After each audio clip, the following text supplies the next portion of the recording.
Hi folks, it's Mark Merrill with Firm, Fairness in Reporting Media. Deflect-O-Crats, FROLICS are censorship, freedoms, and spending.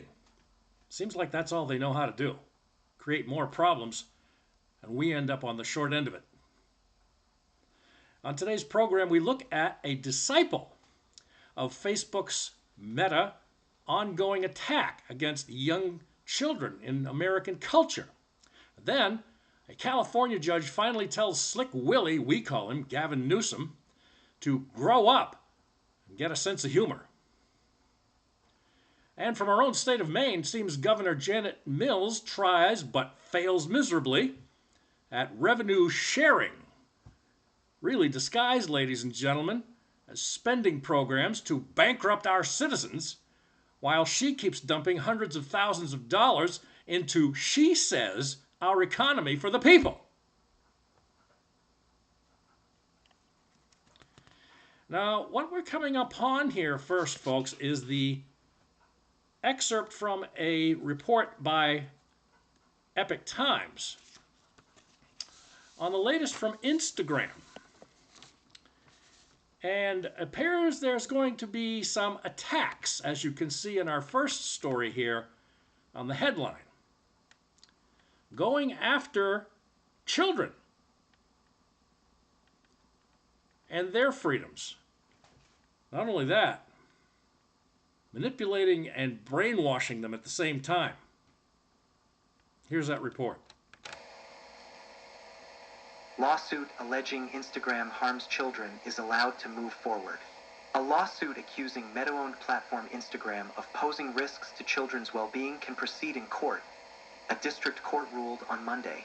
The class action lawsuit, filed in November 2021 by the Ohio Public Employees Retirement System, accused Meta of having knowingly exploited its most vulnerable users, including children throughout the world, in order to drive corporate profits. It claimed Meta misrepresented to investors that its product does not harm children, that the company takes aggressive and effective measures to stop the spread of harmful content, and that Facebook applies its standards of behavior equally to all users. The lawsuit pointed to a 2021 Wall Street Journal report citing internal Facebook documents that claim Instagram was harmful to a sizable number of teenage girl users. The report noted a 2019 Facebook presentation that said, "We make body image issues worse for 1 in 3 teen girls." Another slide stated that teens blame Instagram for increases in the rate of anxiety and depression. A presentation claimed that among teens who had suicidal thoughts, 13% of users from the UK and 6% from the United States blamed it on Instagram. Facebook knows its platforms contain flaws that cause significant harm to users, but which the company makes minimal or ineffectual efforts to address, the lawsuit stated. Meta filed a motion to dismiss the lawsuit. In a September 30th order, District Judge Araceli Martinez-Olguin of the U.S. District Court for the Northern District of California dismissed certain claims made by the plaintiff, but allowed the claims that related to the threat posed by Instagram to children to move forward. Martinez-Olguin noted that the plaintiff challenged several statements made by Meta defending Instagram's impact on young users. These statements claim there is little research on Instagram's impact on children, that social media is not inherently bad for teens and kids, and that Meta is committed to protecting child safety. The Ohio Public Employees Retirement System said such statements from Facebook were false since Meta's internal research on Instagram revealed that the app makes teens feel very bad. According to the order, Martinez-Olguin ruled that the plaintiff had sufficiently alleged falsity to such statements and allowed claims of Instagram being harmful to children to continue in court. The Epoch Times reached out to Meta for comment, but didn't receive a reply by publication time. Gee, I wonder why. In conclusion on this particular issue and article, folks, from the Epoch Times, it's harms to youngsters is the next topic in and above all these things. Following the publications of the Wall Street Journal in 2021, a Karina Newton, head of public policy at Instagram, oh brother, this should be good, huh? She shared a post dismissing the accusations. She says, quote, "The Wall Street Journal story focuses, quote, on a limited set of findings and casts them in a negative light." Yeah. Why do you think that is? Dipstick. I could have used a worse word, folks.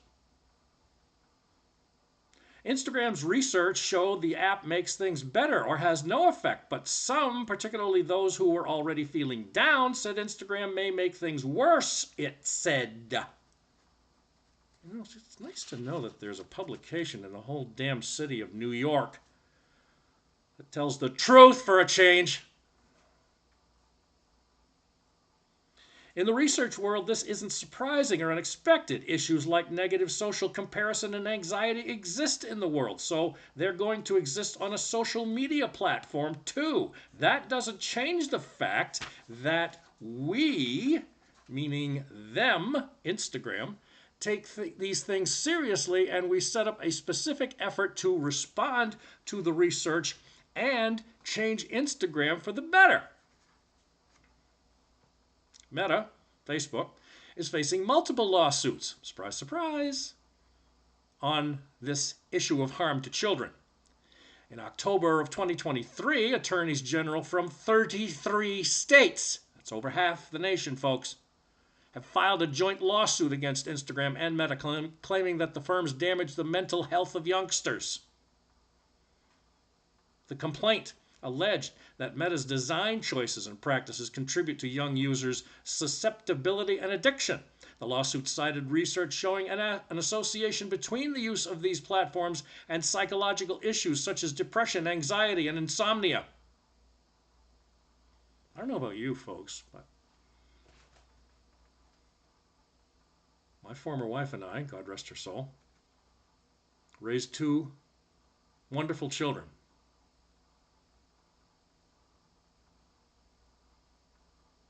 They're now young adults on their own. When they were teens, social media wasn't even a thought. They were raised in the late 80s and early 90s. Graduated high school and went on to colleges of their own in the early 2000s.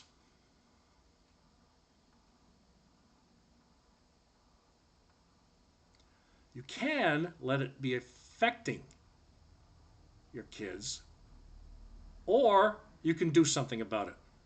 We put bans up, ladies and gentlemen, for our kids, certain TV networks we didn't want them to watch when they were going to school, before college. This should be done right now. Hopefully it's not too late to save Generation Z. I don't care what generation you call it, it's still wrong. Parents, do your job. To conclude the story, the complaint alleged that Meta's design choices and practices, once again, contribute to young users' susceptibility and addiction, then could lead to psychological issues like depression, anxiety, and insomnia. But in December, this past year, New Mexico Attorney General Attorney General Raul Torres filed a lawsuit against Meta and its subsidiaries, arguing that the platforms were not safe for children. It said that Meta falls miserably and fails miserably to remove child sexual abuse material from its platforms, thus enabling adults to get in touch and solicit underage users. It's common sense, folks. Stop it! And you can too, parents. Wonderful. Isn't this just lovely? We have to go on to a story about this person.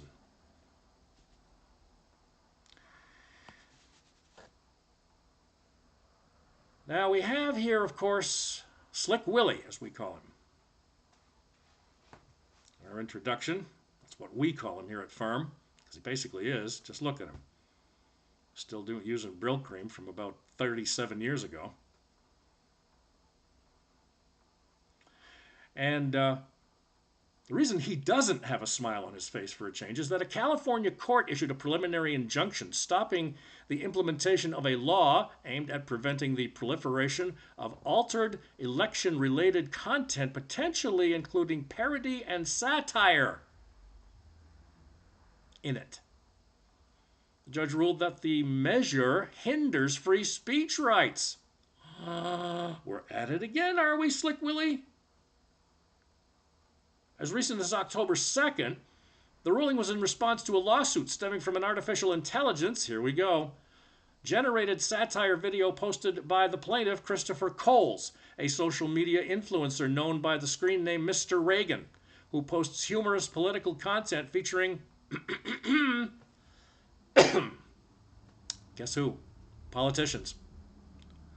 Back in July, the plaintiff posted a video titled Kamala Harris Campaign Ad Parody on his X account, formerly known as Twitter. The footage used AI-generated content to disparage Ms. Harris, the presidential nominee for the Democrats. Elon Musk shared the video on his X social media account, generating more than 100 million views. Funny. Apparently not to him. Newsom said that manipulating voices in the way that Coles has done should be illegal. So the California legislature eventually passed Assembly Bill AB 2839, which aimed to regulate materially deceptive election-related content. Some people just don't have a clue as to what they should be doing with their time, especially if in their positions of authority. Sure knows how to abuse it, doesn't he? He signed it on September 17th. On the same day, Coles filed a lawsuit against California officials and sought a preliminary injunction against the law. October 2nd, Judge John Mendez from the U.S. District Court for the Eastern District of California ruled in favor of the plaintiff, saying the bill would allow any political candidate, election official, Secretary of State, and everyone who sees his AI-generated videos to sue him for damages and injunction relief during an election period, which runs 120 days before an election to 60 days after an election, the judge noted. Plaintiff argued that the AB 2839 violates the First and 14th Amendments, saying it infringes on his rights to free speech and is unconstitutionally vague. While the court admitted that California may have a legitimate interest in protecting election integrity, it noted that the First Amendment was designed to protect citizens from encroachments of speech by state governments themselves. As such, Judge Mendez granted Coles' request for a preliminary injunction which prevented the enforcement of the provisions of 2839.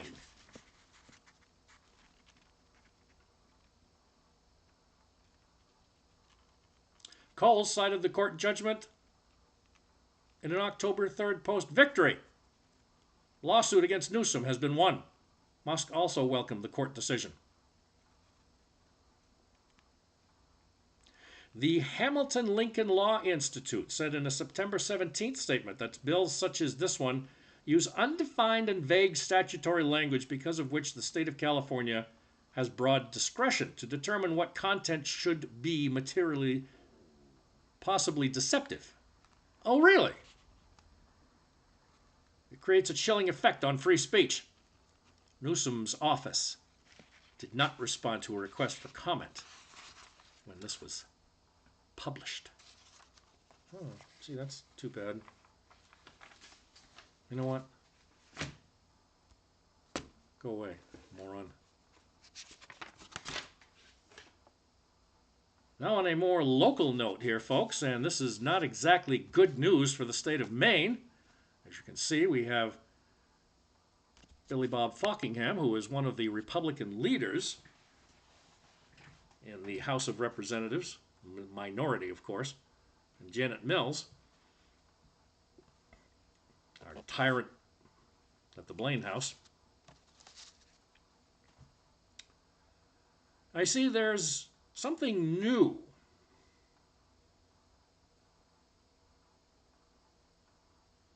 in the legislature. This came about maybe, let's say, a few months ago, but the Appropriations Committee, as most people know, even at the federal level, are the ones that decide on what gets funding and what doesn't. Well, a lead appropriations Republican has warned state citizens of a $1 billion, that's right, folks. Never thought that would come to the state of Maine. Not even in my lifetime. $1 billion projected shortfall. A gentleman in the legislature and part of the Appropriations Committee and is the lead minority person, John Jack Ducharme, we will now introduce to you here, was recently on the radio station WVOM in the Bangor area, but is statewide. In one of the morning broadcasts, he warned of a forecasted $1 billion budget shortfall for 2026-2027. The Department of Administrative and Financial Services Bureau of the Budget recently released its 4-year revenue and expenditure forecast. Here's what it is. We will hear from Mr. Ducharme momentarily.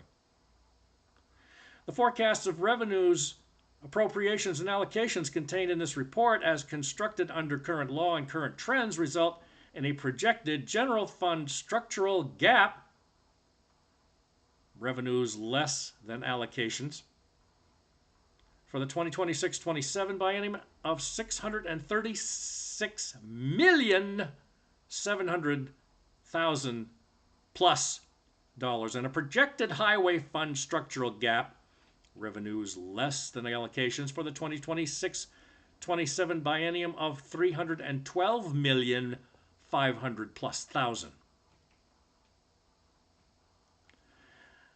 Now here, folks, is Mr. Ducharme responding to some questions from the WVOM hosts Rick Tyler and George Hale recently. Maine news on appropriations.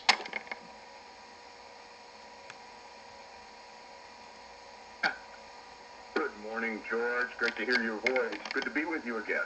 You're gonna write a check for this? No, sadly not. Were you surprised to see the report or read of the report that says that we're going to face a $1 billion shortfall for fiscal years 26 and 27? The tenor of the report, meaning the fact that we were going to have a shortfall, was not surprising to me. The number was a little surprising. Back in March, April, when we saw the revenue forecast that was done in March of 2024, we were thinking that that shortfall was going to be about $500 million.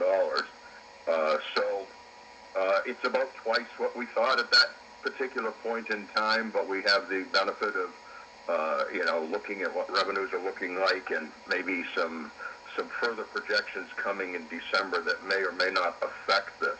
Yikes. Okay, according to DEF, these projections, and what's the history of their projection? Are they accurate? I mean, this is something kind of guessing in the future. How accurate traditionally has this forecast been? The budget forecast, the budget forecasts are exactly that. They're a forecast. I think they're fairly accurate, other than when you have when things are kind of bumping along the way they ought to. The economy is growing at a kind of a steady rate, and things are doing that kind of stuff. Then their forecasts are really accurate, because they have a lot of data to work with. And there's some really great people on the Revenue Forecasting Committee and the Economic Forecasting Committee. Amanda Rector knows her stuff, and all the folks that work with her do a great job. The problem that we have here is we have revenue streams that are just kind of all over the place, because of things like federal spending being injected into the models, changes in population dynamics across the state, with people moving in, changes in the way we are doing business. One of the biggest problems that I have is you know, we see this report and it talks about a revenue shortfall, $1 million budget shortfall. Well, what I need to tell people is it's not a revenue shortfall, it's excessive spending. And the reason why I can say that is because I'm looking at page 4 of that report, which shows the general fund revenue projection. And I don't want to get real wonky on this because people's eyes glaze over, but if you look at the total biennial revenue for the budget years 24-25 and compare it to what they're projecting for 26-27, which is what this budget shortfall projects to be, the revenues are up $336 million over the 24-25 revenues, or 3.15%. So that doesn't tell me that we've got a revenue shortfall. That tells me we have a spending problem. Now that brings us to a point that we have talked about with you and with other lawmakers, looking at the way that the Mills administration and the legislature has decided to spend money. And the key word is here, sustainability. Have we Correct. invested in programs, Jack, that we now know, well, some suspected, have we now invested in programs that we can't sustain? Rick, I believe that there are a number of things at play here with this. Number one, we've had 4 years of budgets that were crafted by the majority. That was coupled with a period of a lot of federal dollars artificially boosting the money that was available to the state for various programs. Another problem is the use of one-time spending versus ongoing. One of the things that we've heard over the last few years in Augusta is it's good policy, so we need to pass the policy. We'll figure out how to pay for it later. Right.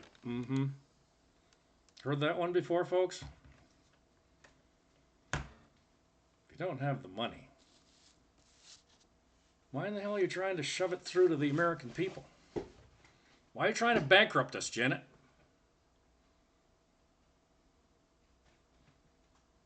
Again, not seeing the forest for the trees are the Deflect-O-Crats. It's bullying. That's what we call it, folks. It seems no matter where you go in our country, folks, over the past 3.5 years since the Biden-Harris regime took over the federal government, there's more and more tactics that the Deflect-O-Crats and either Biden or Harris and their agencies break the laws of the Constitution from the First Amendment all the way through the Bill of Rights and destroy the articles of the Constitution at the same time. There hasn't been accountability or responsibility for their actions by this so-called bully pulpit and bashing of our republic. Ever. We here at Firm suggest, folks, that you contact local and your United States congressional delegation of senators and Congress leaders to save our country, or face the invasion possibilities of our enemies in our lands. Tired of looking at these guys? Good thing these are only caricatures, because they'll be trying to come, folks, if we don't solve our problems on November 5th. Change gears and turn our course headed back to stability on all faces of our country, east, north, south, and west.